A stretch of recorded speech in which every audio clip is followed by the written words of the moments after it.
给你新资讯，给你新视角，欢迎回到游戏新世界。如果你是十字军之王3 Crusader Kings 3的老玩家，2025年对你来说绝对是疯狂的一年。我们终于，我指的是真的终于，看到了完整的旧大陆地图，从爱尔兰的海岸线一路延伸到日本的幕府将军。这款游戏的广度已经达到了前所未有的巅峰。就在几天前 ，Paradox 以下简称 P 社发布了第191期开发日志，不仅为这辉煌的一年做了总结，更重要的是，他们揭露了2026年的全新路线图。如果说2025是广度之年，那么官方承诺2026将会是深度之年。今天这支影片，我们将深入解析这篇信息量巨大的开发日志。我们会聊聊官方承认的错误，即将到来的核心机制重置，包括让大家点滑鼠点到手抽筋的骑士荣誉系统终于要改了，以及为您分析为什么明年的 CK3 可能会变得比以往任何时候都更加硬核。准备好了吗？让我们开始吧。首先，让我们快速回顾一下刚刚过去的2025年。开发团队将这一年称为广度之年，而这一切是循序渐进的。上半年的重头戏是由草原可汗 Khans of the Steppe 拉开序幕。这款扩展包不仅仅是为了满足游牧爱好者，现在回头看，它根本就是为了下半年的大戏在做铺垫。开发组大胆地去除了草原上的伯爵领概念，转而专注于移动的营地和牲畜群。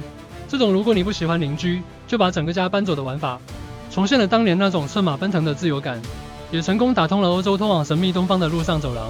而在打通了丝路之后，下半年我们终于迎来了年度最高潮——普天之下 All Under Heaven。开发日志影片中提到，早在2017年时，P 社就有计划想把广大的亚洲加入十字军之王2的游戏中，只是当时限于十字军之王2的性能等等原因而无法达成。但是这个计划终于能在十字军之王3中达成了。这是 CK3 有史以来最大的地图扩展，它将世界地图补完，引入了完整的东亚地区。我们看到了中国独特的朝代循环机制，还有日本的幕府与律令制。正是这两波强势的更新，先是草原的机动性，后是亚洲的丰富性，这套组合拳让 CK3 的活跃玩家人数在今年创下了历史新高，甚至比游戏刚发售时还要高。在好几个周末， CK3 的活跃玩家人数甚至超越了 P 社的另一款常青树钢铁雄心4。这对于一款发售已经5年的 RPG 战略游戏来说，简直是不可思议的成就。虽说 P 社在2025年成绩斐然，但也不是没有翻车的时候。我们必须诚实地面对年初那个名为沾冕典礼 Coronations 的事件包。当时这个更新一推出，虽然概念很棒，让登记大典变得更有仪式感，但随之而来的 bug 和平衡性崩坏简直是灾难级的。很多玩家的存档因此损坏，甚至出现了刚登机就立刻被判定退位的荒谬 bug。在这次的第191期日志中，游戏总监非常诚恳地回顾了这次失误。他们承认，当时的测试流程出了大问题。为了避免重蹈覆辙，开发团队现在引入了一种新的测试机制，叫做长时间游玩测试 （Long Play Sessions）。这听起来很基本，但其实很重要。以前他们可能只测试新功能是否运作，现在他们要求测试人员必须进行长达数百年的连续游玩，并撰写每周的游玩日记。这代表未来的更新不仅要能跑，还必须保证在几百年的游戏进程后 ，AI 不会变笨，系统不会崩溃。这是一个非常积极的信号，代表官方终于开始重视中后期游戏的体验了。关于这点，我个人觉得制作全军破敌战锤的 CA 真的应该要好好学习。大家应该还记得前几个月 CA 把员工全部调去赶工年底发售的 DLC， 结果游戏本体在小更新后却造成一堆种族无法增兵补员，严重影响游戏进行的 bug， 网络上玩家们一片怨声载道。社群中会有地位的知名 YouTuber 还号召大家退坑，一起去 Steam 平台刷负评。只能说游戏还没经过完整测试 ，bug 一堆就放出游戏这件事，已经成为众多厂商的常态。希望 P 社能够说到做到，玩家才能玩到完整、没有问题的游戏。好，重点来了，既然地图已经满了，2026年 CK3 要往哪里走？答案是往深处走。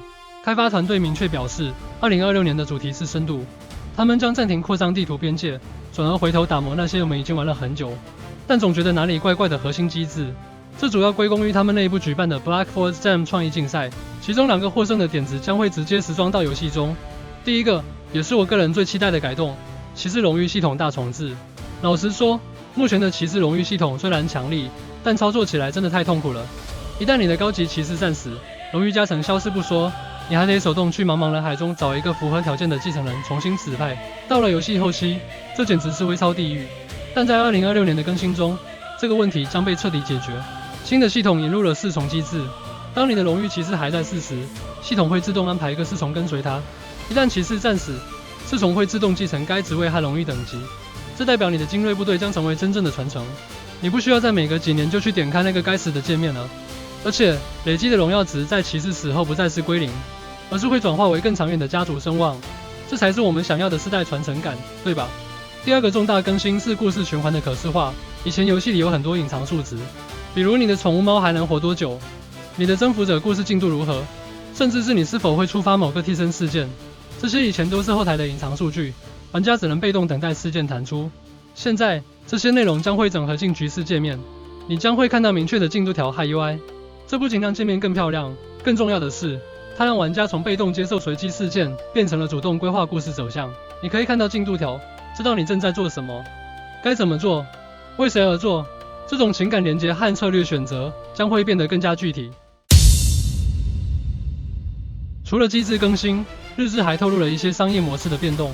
目前的第4篇章季票销售将在2026年1月14日截止，这是一个重要的信号。开发日志虽然没有明说，但字里行间暗示了未来可能会采取类似其他 PC 游戏那样的订阅制选项，方便新玩家一次性体验所有内容。当然，老玩家依然可以单独购买 DLC。另外，官方也提到有个新的扩充更新内容将在2026年发表，它给了我们一个提示，画面中的图案是一匹马，不知道是否代表骑士主题的更新，又或是代表宠物系统的加强呢？大家觉得会是什么？留言说说你的看法。总结来说，2026年的 CK3 可能不会像2025年那样，给你一张全新的巨大地图，但它可能会让这款游戏变得更加好玩和耐玩。从骑士系统的自动化到故事进度的可视化，这些改动虽然听起来不如新增中国那么震撼，但对于我们这些动不动就玩几百个小时的老玩家来说，这些优化才是真正的福音。它减少了无意义的重复操作，让我们能更专注于家族的兴衰与权谋的算计。那么，你对2026年的这些改动有什么看法？你是更喜欢地图不断扩大，还是支持这种回头打磨深度的做法？你觉得 PC 预告将在未来2026的改进里面，你最喜欢哪一个？欢迎在下方留言告诉我，和大家一起讨论。如果你喜欢这支影片，或是希望看到更多游戏相关的情报或产业解析，请记得一定要订阅游戏新世界，别忘了按赞、分享、开启小铃铛，都是我们做影片的动力。我们下部影片见。